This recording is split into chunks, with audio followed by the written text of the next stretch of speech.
Hi friends, this is Ashton Kaylee, and this week we are making some gouache Christmas cards, and we'll go through some of the supplies first.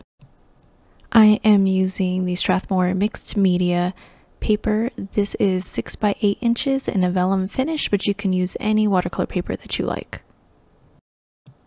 Next, I'm using the Caran d'Ache gouache set of 15 colors. You can really use any kind of paint that you like, but you'll have to adjust your process. I'll be giving the instructions that are best used with gouache. Next is a Kuretake Starry Color set. This has a really nice gold in it, but you can use any paints that you have on hand. I've already set up my paper. I have divided it into halves so that I can do 2 at once. I think it's a much better way to work when you're making a bunch of Christmas cards like I'll be doing. So you can work at it as any way you like. I do recommend having your paper taped down to a surface. You can do this directly to your table. I prefer to work on a separate board when possible because it allows me to turn my work as I'm painting to make the strokes as easy as possible to do comfortably and accurately. But you can use painter's tape or washi tape to fasten your paper to your surface. The chapters are set up so that you can easily swap between whatever painting you wish to focus on. I'll be going back and forth as one painting dries. I will work on the other. It makes it just super easy and efficient to make multiple cards at once. Now with the gouache, I am making my horizon line. I am using gray and white. Make sure that when you're working with gouache, you actually use enough paint. A problem that I have seen others as well as myself sometimes do is trying to use it a little bit too much like watercolor, and that results in some streakiness. So make sure that you do use enough paint to get you a nice coating that looks good and is easier to blend. So I've just made a couple levels for my ground and just a little bit of shading. This painting won't be wholly realistic. It's really more stylized and cute and something simple that you can do at any level. Next, I'm going to start the sky, and I'm using blue. The exact shades don't matter so much as long as you like them and you know basic color theory, but I'll kind of walk you through it. So I'm going to mix some blue and some white. In this set, the white comes in a separate tube and all the other colors are just in these pans. I really like this set a lot. If you're interested in learning more about this set, you can check the upper right hand corner for a video review I did on this set. And I'm just mixing some blue and white off to the side, and you might want to desaturate it just a little bit, and you can do this by adding the opposite or complement color. That would be a little bit of orange in this case. So I am mixing that up, and I needed a little bit more blue. I should have had the palette in view of the camera, but I didn't, but I'm sorry. But you can pretty much see the color I'm working with once I get started. So I'm just gonna work this into the sky, and I want a slight gradation. I didn't choose the best brush for this job. I would recommend going a little bit larger so that you can lay down more paint at once and get a good coat without it being too streaky or taking too long. Again, make sure you use enough paint. If you see that it is just too streaky, load up some more paint or do an extra layer, as you'll see me doing in just a moment. And I really want that to be a gradation, being a little bit more saturated at the top and getting a little lighter as it comes down to meet the snow. And I'm just keeping my brush strokes pretty much horizontal here and loading on the paint to give it a nice, smooth, even transition. And once you get your sky all smoothed out to your liking, we can go ahead and let it dry and move on to the next card. On the next card, we're going to approximate a circle, and as you can see, the first circle you do really does not have to be pretty. We just want it in approximately the right space for our card. You can decide where you want it and even sketch it out in pencil if it makes it easier for you. But when we go in with some dark brown paint, we're actually going to vary our pressure a little bit to get thick and thin lines and wave it around a little bit so it looks like one of those natural branchy wreaths that you might see at a craft store, or as the base of a finished complete wreath. And I'm just using a dark brown here. If your set doesn't have a dark brown, you can make it like I did by mixing your darkest color brown with a little bit of black. And just a reminder, when you're working with gouache, you'll want to let your layers dry completely before you layer on your next color, making sure that, again, you are using enough paint so that they stack on top of each other. So while my wreath is drying a little bit, I'm just prepping my next color, which is going to be a medium kind of toned down green color. It's kind of desaturated, so I added a little bit of red and I'm using that bright green, and you can even add a little bit of gray. So now that my wreath is kind of dry, I'm going back in to highlight with a little bit more of a slightly lighter brown, just kind of tracing over some of the branchy bits of the wreath to give it some dimension and depth. If you don't have the underlayer dry, when you try to add this layer, it will result in some bleeding, which usually is not what you want with gouache. With a small pointy brush, I'm going to go ahead and start with some of the trees in the background. You can do as many as you like. The farthest ones back, you're going to want to be the lightest and desaturated. So I'm going to add a little bit of white to this mix to do some of the farthest tree. And if it helps you, you can start with one plain vertical line. The tips I have for this tree for you is to remember your direction, and if it helps you, again, make your tree trunk first to have something to kind of guide you and keep your tree straight. We want to think about the placement of our trees as well, making sure that we have somewhat of a balance.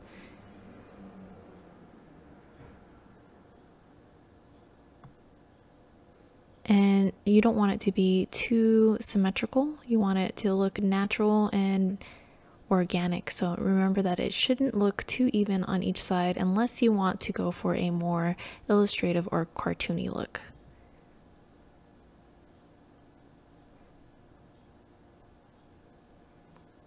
Alright, that is my furthest tree. So my next tree is going to be a bit closer, and I'm going to make it taller and come down a bit farther into the ground level.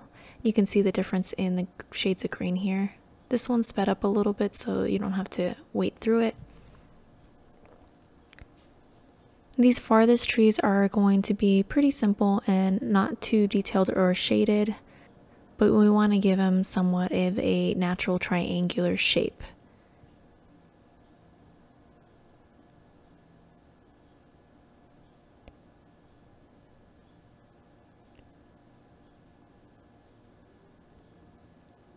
And I'm putting a third one way in the back as well. And this one has a flat bottom, if you notice, because the snowbank in front of it is just to kind of show that there's some distance between it. Alright, so we're about ready for our next tree, the one that is closest. And for this one, I want it to be a bit more saturated in color and a darker green so that it looks much closer. So prep your paint.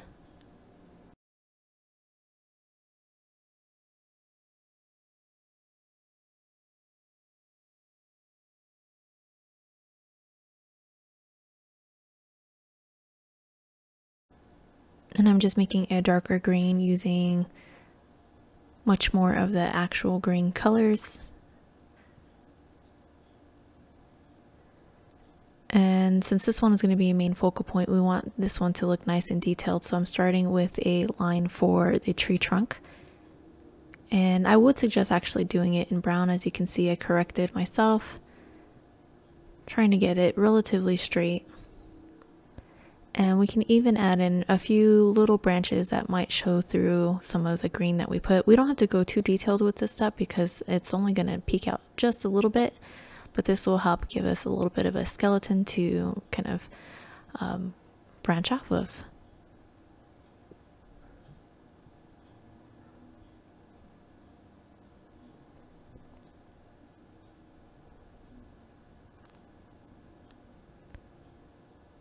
Again, we are layering. We'll want this to dry a bit before we move on to our next step. So while that is drying, I'm going to go back to my wreath and take some of this green paint. And I'm going to put in a couple of holly clusters. So the holly leaves are kind of a generic symbol for the season, so I'm going to add those to my wreath, and I'll put them in pairs. So the nice thing about decorating your wreath is that it's really pretty simple if you just keep a few things in mind. Spacing, it doesn't have to be symmetrical. In fact, I am purposely trying to go a little bit asymmetrical on this, but I am trying to kind of have patterns. So I'll put 4 pairs of these holly leaves, and I'm going to alternate the directions just to make it interesting. And there is a close-up of a holly leaf for you if this is a little bit hard to see.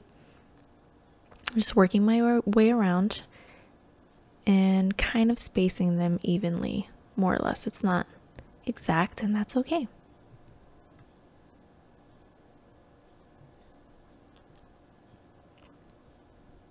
Now the holly leaves have these scalloped edges, so keep that in mind. And in between these, I'm going to use a slightly different shade of green. We'll make it a little darker. And I'm going to put in some little branches of like a fir tree. And I'm just going to stick these right in the middle. I would suggest you start with a center line, and then from that center line, you can brush out for the little pine needles. We want our pine needles to be approximately the same length, but you can change which way your little clusters go, your little sprigs or branches. I'm not sure what it's called for a pine tree. I think hopefully you get what I'm saying though. I'm just making my way around, and if you taped your paper down to a separate board, you can rotate as needed to make this much easier to do at certain angles.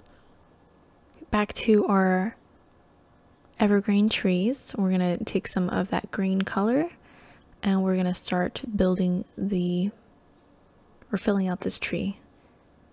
Now this one, since it's a lot more close up, we want to take a little bit more care with making it look more realistic. We want some of that blue sky to show through, a little bit of the brown from those branches to peek out. And we can use some of this darker green as well to shade underneath some of the clumps of the greenery. So we want to keep a few things in mind. The overall shape of the tree, we want it to be kind of conical and look natural, so these layers are not too straight across. Tree branches kind of grow spirally, so we want to keep that in mind without making it look too artificial. I think it's a lot of fun, and if you're a little nervous, you can always practice on some scrap paper, and it also helps to maybe start off slightly smaller, because if you make mistakes, then you can just make your tree a little bit bigger as needed to correct any mistakes. You can also have a photo up of some real evergreen trees to just help guide you a little bit. There are many different varieties of evergreens, so they all have different shapes. I find this one to be pretty easy to do, but you can always change it up to your liking. If you have any spots too that kind of bother you, don't forget we're going to have some snow placed on our trees as well, so we can correct some mistakes there. So if you think of your greenery as going on in layers, almost like different floors, you can keep in mind where your snow is going to be and where the shadow should go. So the darker green I'm placing kind of in little nooks and under each little layer.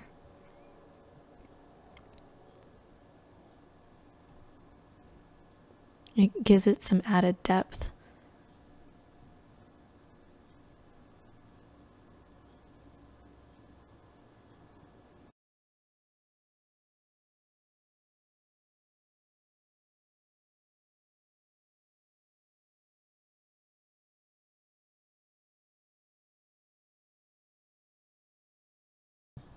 Okay, now I'm going to take this small brush and some yellow paint, and I'm going to just dot on. I'm going to have a fair amount of that paint on the tip of my brush, and I'm going to dot on like a beaded garland going around the wreath. I'm kind of focused in the brown areas still, but if anything overlaps, that is a-okay. As long as you're using a thick enough paint, it'll layer very nicely if the under paint is dry. So just watch your direction. They should continue around in approximately the same angle as it goes, so that it looks like it's actually winding around that wreath. If you keep your pressure relatively even, your beads will look approximately the same size, but it doesn't have to be exact, so just have fun with it. Take your time as needed.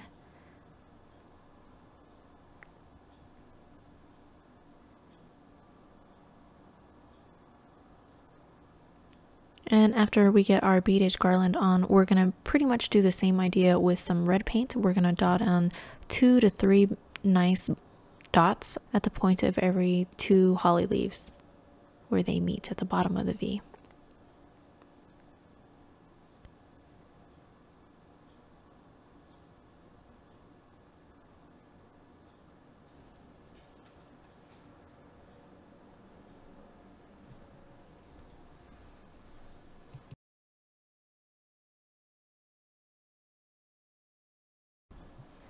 Now with the lighter green, I'm just doing a small little vein on all of the holly leaves.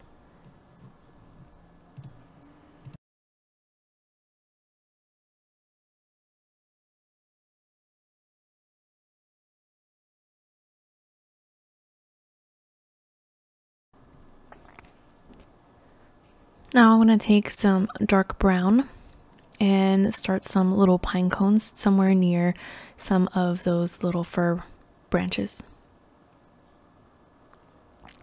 This is just the base of our pine cone, and it should be approximately a teardrop shape with the point kind of pointing off of the wreath. You can really vary their direction, it doesn't really matter. The chubbier end of your teardrop though will or should be attached to the wreath. And because of my spacing, I'm just going to have 4 of these going around.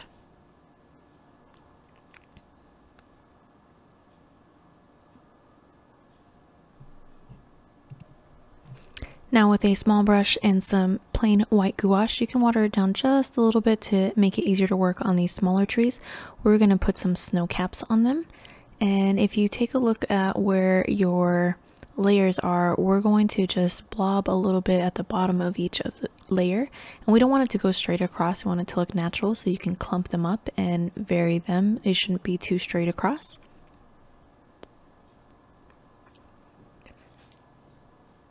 And because the greenery on each tree gets a little bit heavier towards the bottom, so should this snow. There's more for the snow to grab onto, so the snow clumps would be a bit larger towards the bottom of each tree.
And I'll take it a little bit slower for this big one so you can really see how the snow blobs kind of follow the shape and the structure you've already laid down. So it's not too difficult. You just want to keep them a little bit towards the bottom edge of each layer, right on top of where you added some of that shading.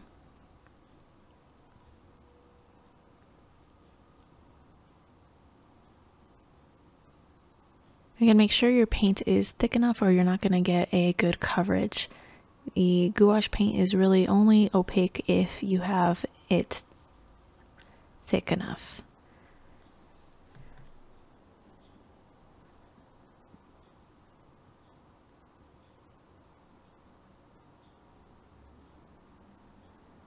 If you accidentally go overboard on this, it's really easy to fix. You'll just need to let it dry completely before you can go over areas in green again.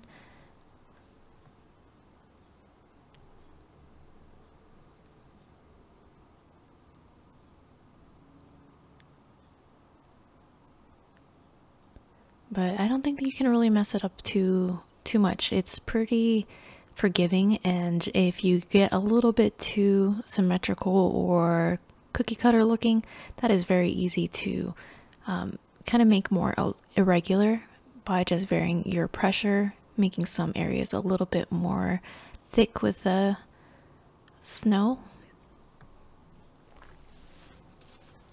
So you can see it a lot better on this one that's closer up. As the snow comes towards the bottom of the tree, those clumps of snow get a bit heavier.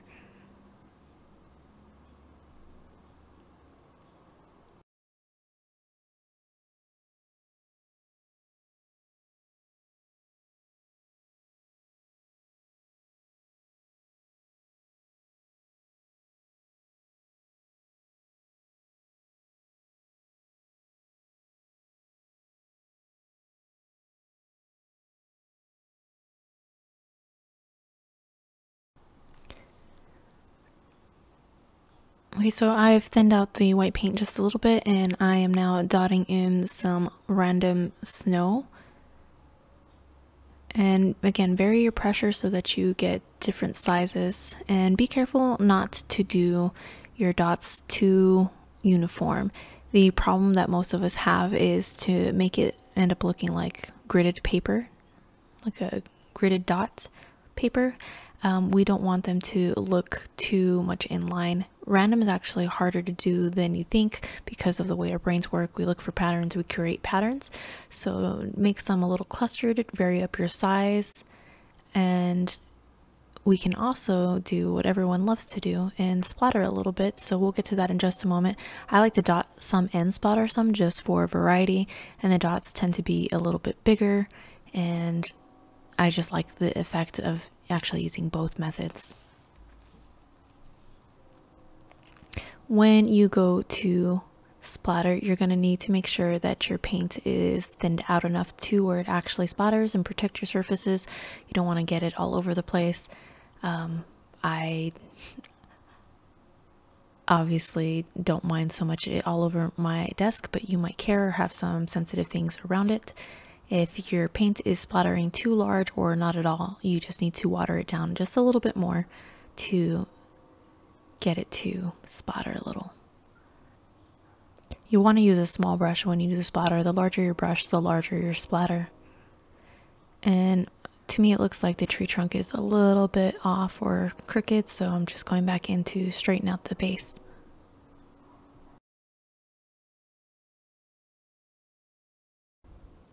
Okay, so we're going to go back to our pine cones, and we need a shade of brown that is much lighter than the base that we laid down before. And for this first one, I actually started from the top, or rounded down to the bottom point. And I actually think it's a lot easier to start from the point and then work your way up. Pine cones kind of grow or open up spirally, so you want to start at the point and work your way up layer by layer. And if you offset it just a little bit, like at an angle, it looks pretty good. And these dots can actually pass the outer edge of the dark brown circle so that they look like they're actually opening up. Again, if you have your, if you're able to rotate your picture, it makes it a lot easier to do this.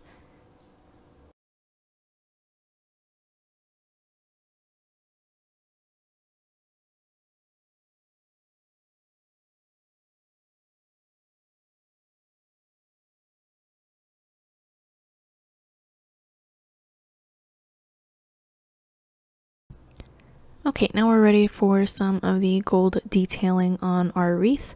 So we need to activate our paint, choose a color that you like, preferably something that has a high contrast between the colors of your image. For this particular set, I find that the best color actually comes out when you activate it a little bit. You need to mix your paint up well. Make sure that you have enough of the pigment in there when you start. You can make it quite thick, but the result is very lovely. So now I'm going to fill my wreath with just some little sprigs of gold and little curls.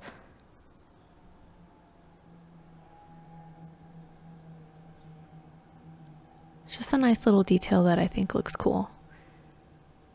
Again, variety is key. Nothing has to look so symmetrical. It can be sprigs of 2 or 3 or 1. Pretty much anything works. It just adds a little bit of pizzazz to it. I just really like the way it looks with that extra gold. You could, of course, do other things if you wanted to put little bells or bows. I mean, really, the world is your oyster. I just find this to be very simple, and I like the effect of it.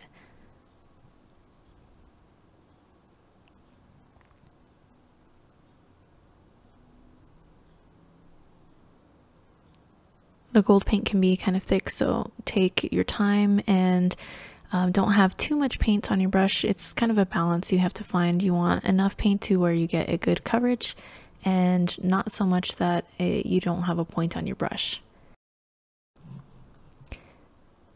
So as you can see, I am a clumsy oaf, and dropping my paintbrush is not something terribly unfamiliar to me. So if that happens to you, if you act quickly and calmly, you can fix it. Since this paint is watercolor and gouache, what you can do is take a clean paper towel and wet it and just blot it off before it has time to dry and really set, and you might be able to salvage your painting. As you can see on the tree, I was able to just blot it off for the most part. It did get a little bit smudged there, but it came off fully from the white side, which I was actually quite surprised and pleased with. Once that is dry, you can touch up anything, as I am doing with the tree side. Of course, if it's not as easy to fix, there are a number of ways you can still salvage your work.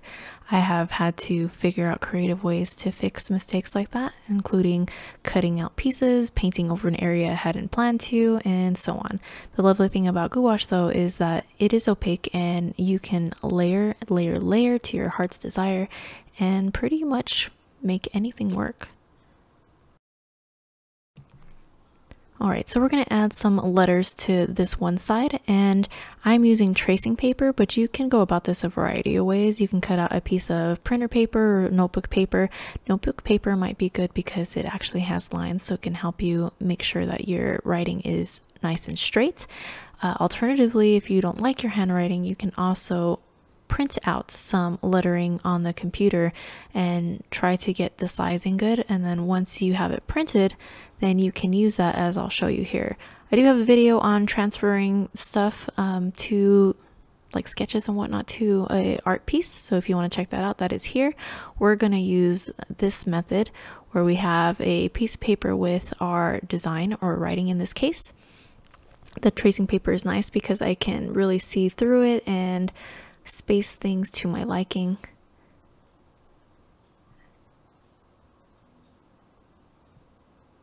And I'm just making myself some little markers to make sure I can line it up right where I want it.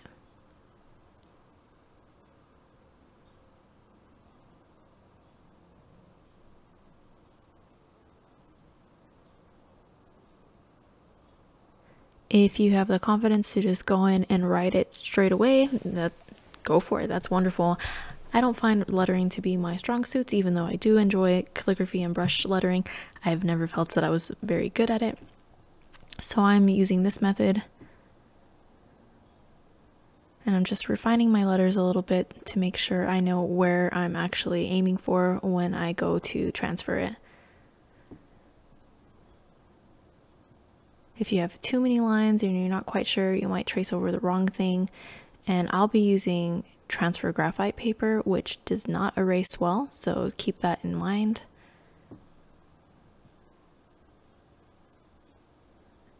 And I am acting as if this is regular brush calligraphy. In regular brush calligraphy, typically your upstrokes are going to be thin and your downstrokes are going to be thick. If you don't have transfer paper and you don't have time to check out that other video, you can just take a soft pencil and mark all over the back wherever your letters are, so that when you put this on top of your work and trace over it, it transfers that graphite over to your image.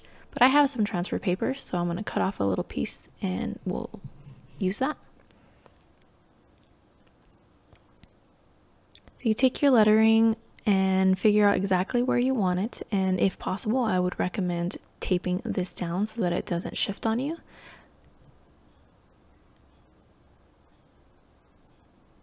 And make sure that wherever you're taping you have it so that nothing is moving. And I'm using tiny pieces of masking tape and I'm just putting it over the regular tape because I don't want it to get stuck and ruin my paper. Sometimes it's hard to remove tape without tearing paper. So now that's in place, I put my transfer paper underneath, shiny side down. If you colored on the back of your design, then when you trace over now, your image will be transferred just the same way.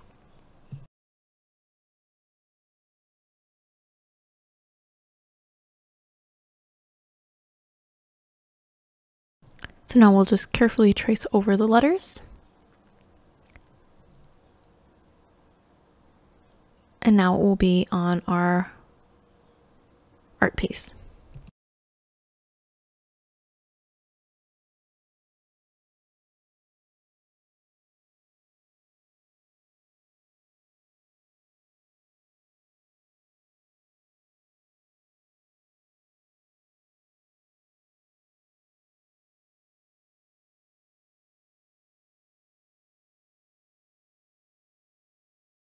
And if you taped it on just one side as I have, you can lift up and check it before you remove everything. And that way, if you need to trace over anything again, the placement is still simple. Now I'm going to use a small brush and just fill this in with that same gold color. You could also use paint pens, markers, whatever you like. I just really love the look of this gold paint, so I'm going to use that.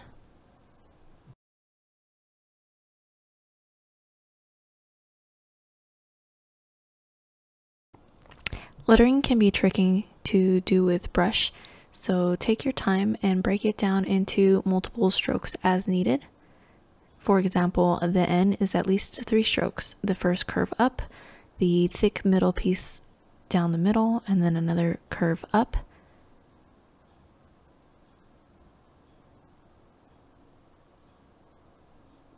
It's not like a regular pen. It is a lot easier to do if you break it up into a few steps.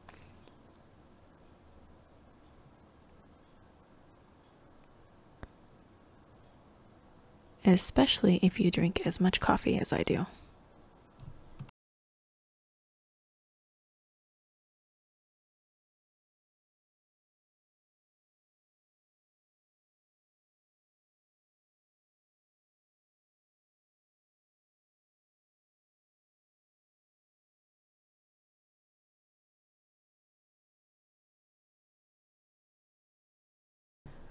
Okay, so we're gonna let that all dry, and once it's dry, I'm actually going to take a paint marker and give these a just simple straight line border all the way around.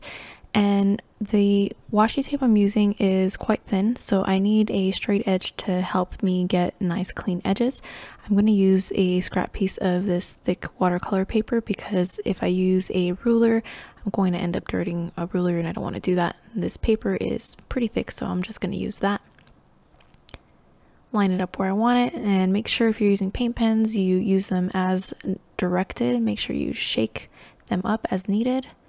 This is a Sharpie oil-based metallic pen, and it's not as vibrant as the letters. That's why I didn't use it on the letters, but I do like the effect that it gives for the border. And if you are needing to lift and put back down your straight edge as I am, be careful making sure that you're not smearing anything. Sometimes paint gets on your straight edge or ruler and you might actually end up transferring it all over your image, making a mess if you're not careful.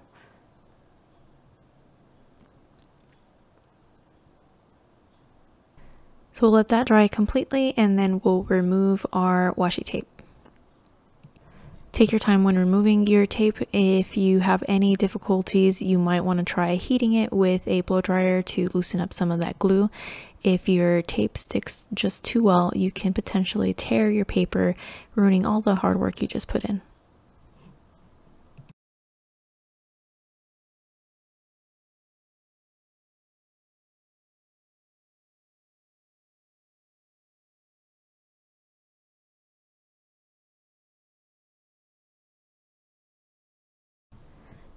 And now that everything's dry, I'm going to cut these two pieces apart. I'm using a simple paper cutter, but you can use any means that you have at your disposal. Just make sure you check and double check exactly where your cut lines are so you can have nice, accurate straight lines and not cut through your piece. I have done that before. It's very sad.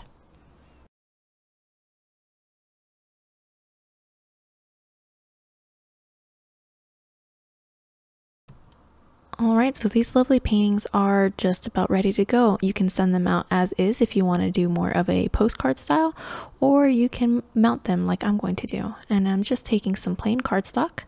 You can use anything you have on hand, cardstock, scrapbooking paper, pre-made, pre-cut cards. Just make sure you're taking into account the sizes that you are using so that everything fits together. And keep in mind envelope size too. If you are needing to mail this out, you'll need an envelope to obviously put it in. And if you do an irregular size, you're not going to be able to find a pre-made envelope to send it, but you can always make one. And envelopes are really not that hard to make. So I'm using the scoring setting on this, and I'm just scoring it in half to make my fold easier and cleaner. So you can see that fold or that score straight down the middle, and I'll just fold it right on that and use your fingers or nails to crease that. If you have a creaser for origami, you can use that as well. So a simple way would be to just mount this just like that, straight in the middle, and it looks lovely. If you don't have any tools specifically for scoring like my paper cutter has, you can still do this and have a nice clean fold. You will need a ruler and something to indent your paper with. So we're going to mark the halfway point of this paper. This is a regular letter size paper. So if your paper is 8.5 by 11, we're going to mark it at 5.5 to mark the center the long way.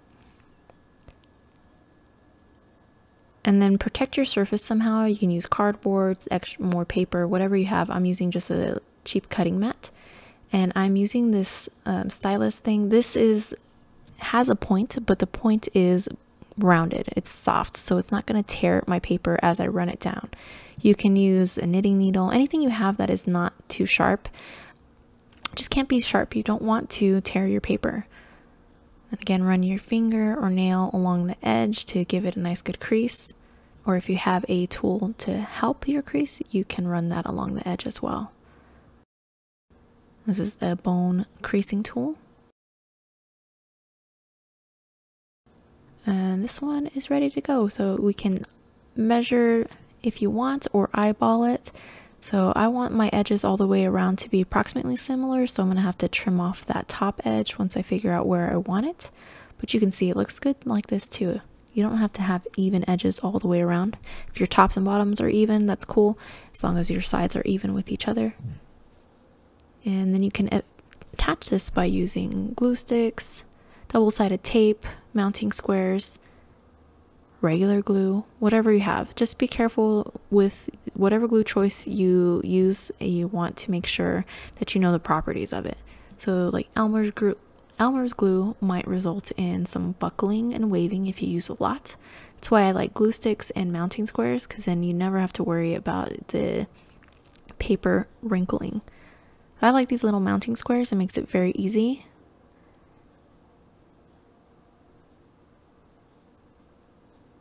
And this is generally for like scrapbooking, so it's acid free and photo safe. So if anyone wanted to keep this card long term, that glue is not going to harm it.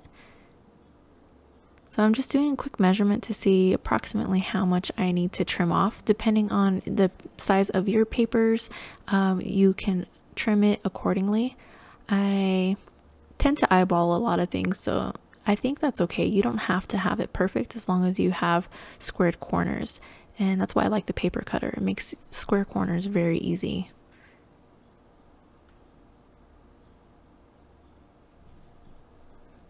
And if you forget your measurements or just unsure, you can place it on top like I'm doing, just to kind of get a good idea of where those cuts should be.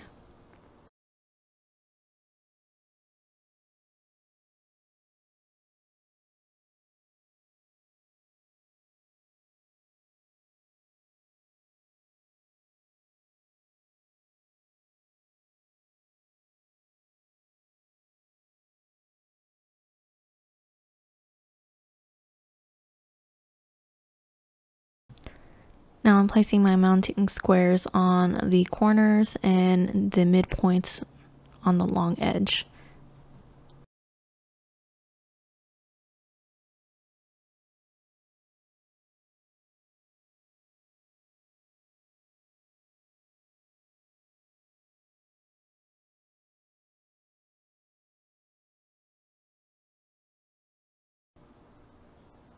Now the adhesive is on the back, so gently place your painting where you think it's going to go, and if you don't press down, you have a little bit of, you have the ability to adjust as needed, and then just press firmly on your card, making sure it is attached at all the adhesive points.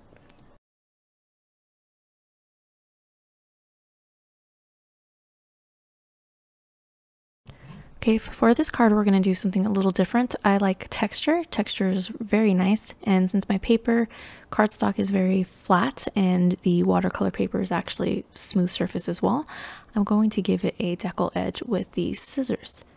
These scissors are really great, and if you don't want to do this to the actual painting, you can do it to another sheet of paper that is slightly larger than the painting and layer it that way. We just want to keep the border approximately even, and take your time because it's easy to bend your paper when working with these kind of scissors. And we can simply glue it right there, or we can add more layers of texture. So I've trimmed this card down already just to make the borders somewhat even. And I want to add a band in there. So I have this piece of paper that's cut to size already. You could use anything you like. Again, texture is really nice, and that could be visual texture or physical texture. You can put some ribbon there, or a different type of scrapbooking paper that has some kind of print on it, something that complements all the work you've done already. You could do the edges again with one of those scissors. I'm going to use this Martha Stewart paper punch that has this nice lacy design. And I don't really care too much if it is exactly aligned. I just want it to show out the sides. So line it up how you like. And then holding everything in place, press down firmly. For some reason, it was really hard to get this first one down. Shook everything, as you can see. But be careful, take your time, make sure it's not clogged so you don't break your stuff. So it gives a really nice effect, and I didn't line it up exactly with the edge, so you can see that it's still attached. So I'm just going to go around and do that to all the edges that are going to be exposed. And then you can place it back, and if you line things up just right, you can see you can get the whole edge cut off, like I am doing here. If I had lined it up properly the first time, I wouldn't have to do this step. But it's good to show you just in case. Shit happens sometimes, so we need to know how to fix it.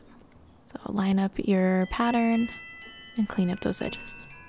Okay, so the paper's still attached on certain parts, and this middle portion is going to be underneath the painting, so I'm just going to trim it up to that point.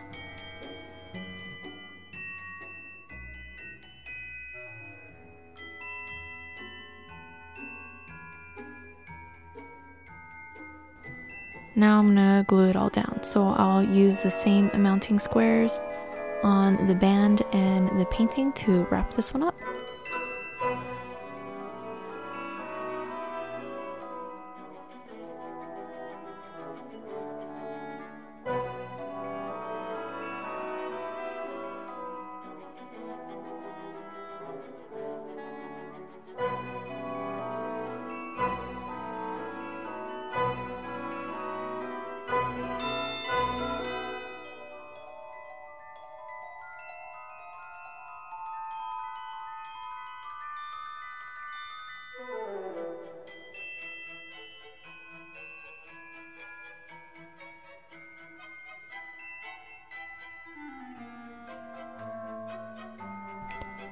And that is all, guys. I hope you enjoyed making these cards with me.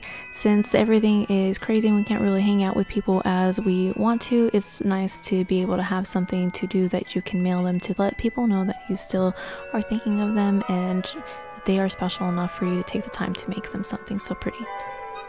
I'll see you guys next week and enjoy. Happy creating.